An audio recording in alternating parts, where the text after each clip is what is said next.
안녕하세요. 고려대학교 CCL입니다. 반갑습니다. 저는 이번에 영화 소개를 맡게 된 정종혁이라고 합니다. 저는 영화 소개 같이 하게 된 김동희라고 합니다. 네, 저희가 이번에 소개해드릴 영화는 2001년작인 소림축구와 2010년작인 그 맨발의 꿈, 이렇게 두 영화가 될 것 같습니다. 그래서 간단하게 일단은 영화 소개를 먼저 해드리고 얘기를 나눠보면 좋을 것 같네요. 이제 제가 소개해드릴 영화는 이제 소림축구라는 영화인데, 이 영화는 이제 2001년 작품으로 이제 주성치라는 굉장히 유명한 코미디 배우가 이제 주연을 한 작품이고요. 축구를 소재로 했지만 이제 풍수를 결합을 해서 굉장히 이제 코믹하게 그 유저들의 이야기를 풀어냈던 그런 식의 영화였던 것 같고, 우리나라에서도 나름대로 인지도 있는 이제 축구 영화로서 자리매김을 한 영화라고 볼 수 있습니다. 네. 맨발의 꿈 같은 경우에는 2010년 개봉한 영화고요. 이게 또 실화 바탕이고 그래서 그런 식으로 홍보를 했던 기억이 있고요. 그래서 이름은 들어봤을 것 같은데 결론적으로 흥행이 조금 참패했죠. 33만 명이더라고요. 그래서 손익분기점을 못 넘은 영화로 알고 있습니다. 일단 줄거리는 동티모르 내전 직후에 예전에 축구 선수를 했던 한국인이 넘어가서 동티모르 어린이들을 데리고 축구를 훈련을 시켜서 이제 유소년 축구대회 가서 우승한다. 약간 좀 어떻게 보면은 좀 뻔할 수도 있는, 하지만 뭐 감동적인 좀 교훈을 주는 그런 축구 영화로 알고 있습니다. 확실히 이제 두 영화 모두 이제 축구라는 소재를 다룬 영화인데, 소림축구의 경우는 약간 뒤처진 사람들끼리 모여서 이제 큰 꿈을 이루는 그런 내용이고, 동티모르 축구팀을 다룬 맨발의 꿈 역시 비슷한 맥락일 것 같은데, 혹시 이 영화에 또 다른 약간 좀 공통점이나 이런 지점들이 뭐가 있을지 얘기를 한번 해보면 좋을 것 같거든요. 일단 이 공통점 내에서 차이점을 먼저 살짝 얘기를 해보면은 소림축구 같은 경우에는 우승을 하는데 그 과정을 상당히 신경을 안 쓰거든요. 맞아요. 그냥 웃기잖아요. 그냥 밑도 끝도 없이 사람들 모아서 막 다른 데 일하고 있는데 데려와가지고 팀 구성해서 축구가 심지어 11명짜리 스포츠인데 11명이 뛰지도 않잖아요. 맞아요. 막 사람들 데려와서 길거리 깡패를 데리고, 그래서 그런 걸 신경을 안 쓰고, 이제 맨발의 꿈 같은 경우에는 애초에 코미디 영화는 아니라서 그런지 약간 그 전개에서 나름 신경을 쓴 것 같은 게, 근데 상당히 좀 우여곡절이 많다고 해야 되나? 네. 그래서 이제 팀을 구성하는 친구들끼리도 되게 갈등이 있고, 왜냐면 동티모르 나라 자체가 내전 직후 21세기 최초 독립국이라고 영화 시작할 때 바로 나오죠. 그래서 그런 것 때문에 뭐 싸우는데 알고 보니까 그 친구들 두 명이 가족들이 내전 때문에 서로 죽고 죽이는 원한 관계에 좀 극단적이지만 그런 관계도 있고, 그 다음에는 이제 뭐 비자 관련해서도 문제도 있고 비행기 티켓 관련해서도 문제를 가지고 있어서 그런 걸 좀 해결하는 과정들도 그려지거든요. 과정 자체를 조금 더 드라마틱하고 어떻게 보면 되게 좀 리얼하게 그려놓지 않았나? 그래서 그런 점에서는 또 좀 차이가 있다고 생각을 합니다. 확실히 이제 소림축구 같은 경우에는 진짜 말 그대로 장르를 좀 코미디로 완전히 규정을 하고 가는 영화인데, 이제 맨발의 꿈 같은 경우에는 생각보다 좀 진지한 드라마가 있어서 좀 인상적이지 않았나 싶습니다. 네, 그리고 맨발의 꿈 같은 경우에는 되게 지금 보면 유명한 배우들도 좀 많이 나왔던 것 같아요. 네. 지금 보면은 좀 유명한 게 지금 다 아시는 배우, 이제 조진웅 배우입니다. 이제 고창석 배우님 맞아요. 나오시는데, 이 두 분이 지금 인지도가 많지만 그때 당시로 따지면 지금만큼 인지도가 높은 분들은 알죠. 제가 이거 영상 때문에 다시 한번 영화를 봤는데 네. 고창석 배우님 나오고 제가 좀 놀랬거든요. 아, 이분이 나왔었네. 네. 심지어 또 주연으로 그쵸. 나오시더라고요. 그래서 뭐 주성치 쪽은 그냥 항상 주성치 그냥 거의 원탑 네, 맞아요. 영화의 느낌이 강하죠. 약간 주성치 사단이 항상 이제 등장하는 네. 영화라서 이제 항상 호흡을 맞추던 배우들끼리 코미디 호흡을 주고받는 식의 영화였던 것 같은데, 맞아요. 맨발의 꿈 같은 경우에는 지금 보시면 좀 더 좀 새로운 배우들을 좀 발견하는 재미가 있지 않을까 싶어요. 그 당시에 약간 좀 유명해지기 전에 배우들의 모습을 좀 볼 수 있는 영화가 아닌가 싶습니다. 저는 이제 소림축구에서 이것도 되게 유명한 장면이고 이제 말씀 다 하실 텐데 그 보면은 팀들이 다 방해하잖아요. 그 그쵸. 소림축구 팀 그거 보면은 그 주성치가 감독한테 맞으니까 다른 훈련하다가 진짜 맞으니까 이거 축구 아니고 전쟁 같다. 그러니까 감독이 오히려 축구가 전쟁이다. 身体嘅比賽就係打仗。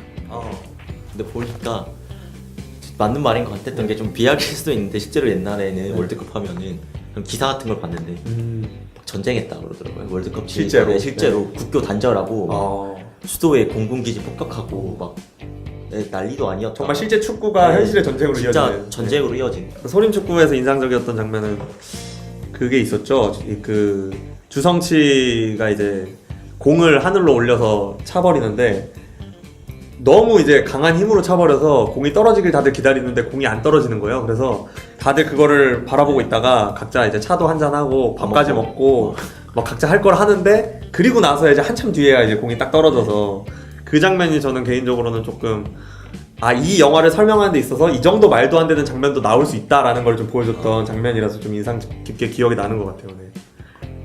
고창석 그 배우분이랑 박희준 배우분이 대화를 하는 장면이 있는데 이것도 되게 유명해요. 이 대사도 알아요. 저도 몇 번 네. 들어본 것 같아요. 이 말 자체가 사람들이 되게 많이 쓰는 네, 말인데 네. 이제 그 고창석 그 씨가 이제 박희준 씨한테 이제 축구 그냥 취미로 하는 거고 그만두고 돌아가라는 식으로 말하니까 다 형편에 맞게 해야 된다는 식으로 말하니까 이제 박희준 씨가 고창석 씨한테 아 그래도 가난하다고 꿈이 가난할 필요는 없다고 화를 내는 장면이 있는데 네. 뭐랄까 그 드림. 꿈도 형편에 맞게 꿔야지. 어? 먹고 살기도 힘든 나라에서 무슨 그 축구는 그냥 취미로 하면 돼요. 야 임마, 자식이 이게 지금 야 가난하면 꿈도 가난해야 돼? 이 새끼 그렇게 안 봤는데 이 자식이 지금. 아니 내 말이 그게 아니. 유명한 장면이 아닌가 여러 뭐 이제 영화 소개해주는 맞아요. 네, 그런 이제 채널 같은 데도 많이 나왔던 것 같고 그런 장면인 것 같아요. 되게 영화적인 어떻게 보면 대사잖아요. 네, 진짜 그렇죠. 많이 들어봤을 법하지만 이 영화의 맥락이랑 굉장히 잘 맞는 것도 같기도 하고. 네. 그런 거 있잖아요. 보면 그 현지인이랑 대화한다고 막 콩글리시 엄청 섞어서 아 맞아. 영어로 딱 그런 전형적인 네, 코미디. 그렇게 하잖아요. 네. 그런 식의 코미디. 있어봐, 내 생각이 다 있어. 그러니까 이 잉글리시인지 징글리시인지 이 징글징글한 음원 어떻게 좀 해줘. 어? 근데 왼발의 꿈 아니더라도 이제 그 소림 축구도 네. 어떻게 보면 조금은 뻔한 스토리. 그렇죠. 스토리라인은 굉장히 뻔한데 스토리죠. 요소들이 전혀 뻔하지 않아서 이제 좀 재밌는 영화들이었던 것 같은데 나름대로 근데 저는 감동도 있었던 것 같긴 해요. 막 되게 그 선수들끼리 막 우정도 있고 네네. 그걸 풀어낼 때 막 되게 희생을 하잖아요. 네, 왜냐면 맞아요. 몸이 상하는 네. 운동이니까 막 막 공을 본인이 막아서 이제 실려 나가고 뭐 이런 장면도 있었던 것 같아요. 頭頭啊！緊要嘅。你個人行開咗啫，精神永遠都會喺翻度。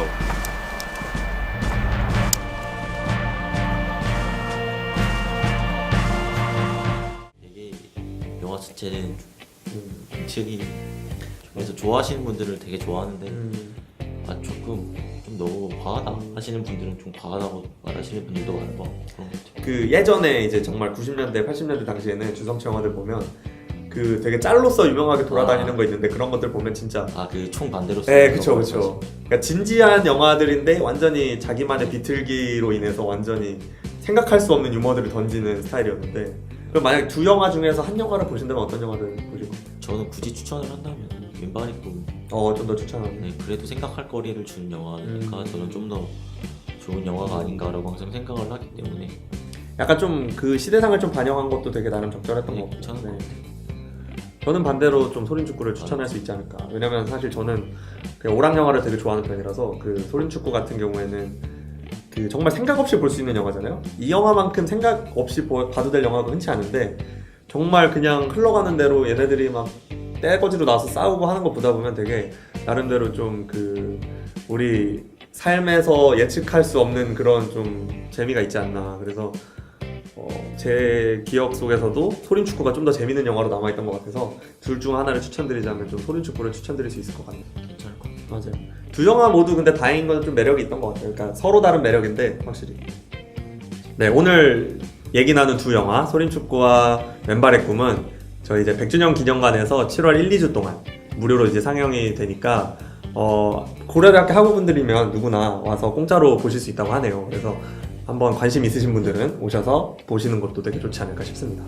네, 이만. 소개는 이제 저희 영화 소개는 많이 다 한 것 같고요. 네, 이 정도에서 인사하고 되게 어중간하게 끝나는 네, 것 같은데. 할 만큼 했잖아요. 네, 감사합니다. 말을 못하겠어. 감사합니다. 이상한데? 다시 해야 될 것 같은데?